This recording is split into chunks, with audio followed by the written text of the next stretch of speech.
Route మార్చుతున్నారు. Variety దొంగతనాలతో హల్చల్ చేస్తున్నారు. కామారెడ్డిలో ఇలాంటి ఘటనే చోటు చేసుకుంది. వినాయక్ నగర్లో ఆదివారం అర్ధరాత్రి ఓ ఇంట్లో చోరీ జరిగింది.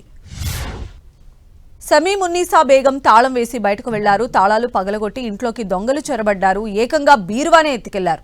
అందులో 2 తులాల బంగారం, కొంత నగదు ఉన్నట్లు బాధితులు తెలిపారు. పోలీసులకు ఫిర్యాదు చేయడంతో కేసు నమోదు చేసుకుని సీసీ ఫుటేజ్ ఆధారంగా దర్యాప్తు చేస్తున్నారు.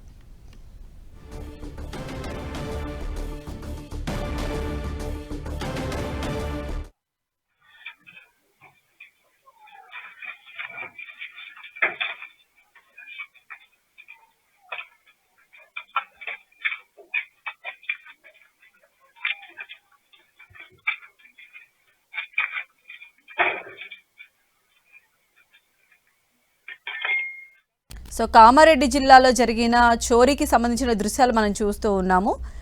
ఒక ఇంట్లోకి చోరీకి పాల్పడినటువంటి దొంగలు ఏకంగా బీరువాతో సహా చోరీ చేస్తున్నటువంటి దృశ్యాలు మనం చూడొచ్చు. ఆ బీరువాలో 2 తులాల బంగారు, కొంత నగదు కూడా ఉన్నట్లుగా యజమానులు చెప్తూ ఉన్నారు.